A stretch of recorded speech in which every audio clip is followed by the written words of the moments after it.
Hello class 10, welcome to R K home tuition. আশা করছি তোমরা সব ভালো আছো। তোমাদের তো আর কিছুদিন পরে শুরু হচ্ছে ফার্স্ট ইউনিট টেস্ট অর্থাৎ প্রথম পর্যায়ক্রম মূল্যায়ন 2026-এর তোমাদের প্রথম পরীক্ষা। তোমাদের ভূগোল বিষয়ে অনেকেই চিন্তায় আছো যে মান 3-এর কোন প্রশ্নগুলি পড়তে পারে ফার্স্ট ইউনিট টেস্টে। সেই প্রশ্নগুলি তোমাদের সঙ্গে আজ আলোচনা করব। যে প্রশ্নগুলি তোমাদের আজকে দেখিয়ে দিব 7টি, সেই 7টি প্রশ্নের মধ্যে তোমরা সব কমন পাবে। 3 নম্বরের প্রশ্ন তোমরা ছেড়ে আসবে না, প্রতিটা লিখে আসবে, কারণ তোমরা আর কে হোম টিউশন চ্যানেলটিকে সাবস্ক্রাইব করে দিয়ে প্রতিটা সাজেশন ভালোভাবে প্র্যাকটিস করো। আর চ্যানেলটিতে নতুন হলে সাবস্ক্রাইব করতে ভুলো না। সাজেশনগুলি ভালো লাগলে বন্ধুদেরকে অবশ্যই শেয়ার করে জানিয়ে দাও। চলো তাহলে তোমাদের বেশি সময় নষ্ট না করে আজকে সেরা বাছাই করা 7টি সাজেশন ঝটপট দেখিয়ে দিই।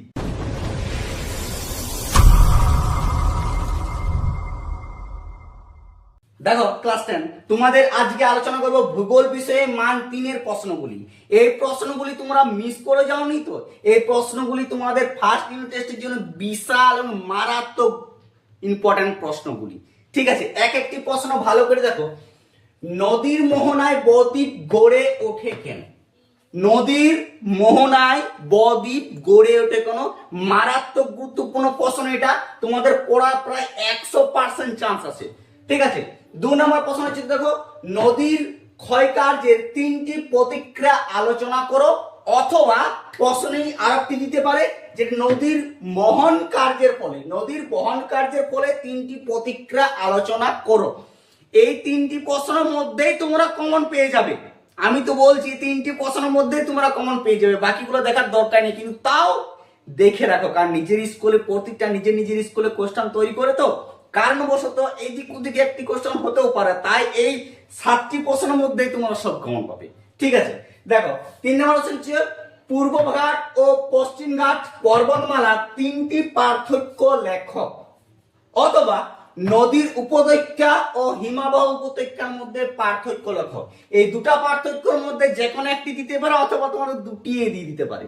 ঠিক আছে, আচ্ছা তোমাদের মান 5-এর আবার অলরেডি আমার ইউটিউব চ্যানেলে ভিডিও ছাড়া আছে, তোমরা যদি সেগুলি না দেখে থাকো আমার ডিসক্রিপশনে লিংক দিয়ে দেবো, সেখান থেকে দেখে নিতে পারো, বা আমার ক্লাস 10 সাজেশন বা 2000 মাধ্যমিক সাজেশন প্লেলিস্ট থেকে তোমরা দেখে নিতে পারো। ঠিক আছে, দেখো 4 নম্বর প্রশ্নটি সবচেয়ে তার বেশি গুরুত্বপূর্ণ, যেটা হচ্ছে ভারতের অরণ্য সংরক্ষণের 3টি প্রধান উপায় সংক্ষেপে আলোচনা করো।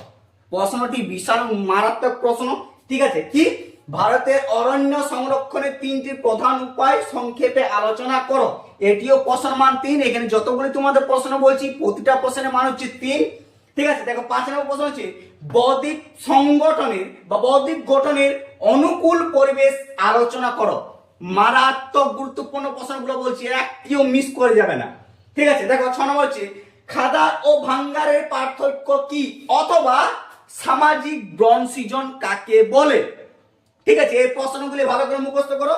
ঠিক আছে, অথবা দেখো মৃত্তিকা সংরক্ষণের পদ্ধতি সংক্ষেপে লেখো, অথবা মৃত্তিকা সংরক্ষণের পদ্ধতি আলোচনা করো। এই প্রশ্নটি যেমন ভাবে ঘুরিয়ে দিতে পারে কিন্তু দেবে।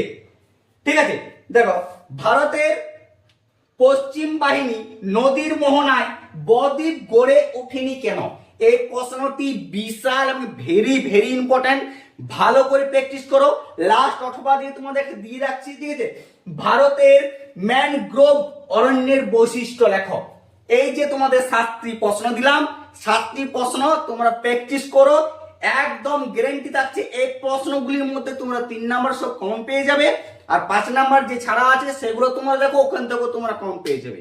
ঠিক আছে, আরো যদি তোমাদের কোনো সাজেশন দরকার হয় আমাকে কমেন্ট করো, তোমার জন্য অবশ্যই যত জলদি পারছি আমি তোমাদের সাজেশন নিয়ে আসছি। আর চ্যানেলটিতে নতুন হলে সাবস্ক্রাইব করতে ভুলো না। সাজেশনগুলি ভালো লাগলে বন্ধুদেরকে অবশ্যই শেয়ার করে জানিয়ে দাও।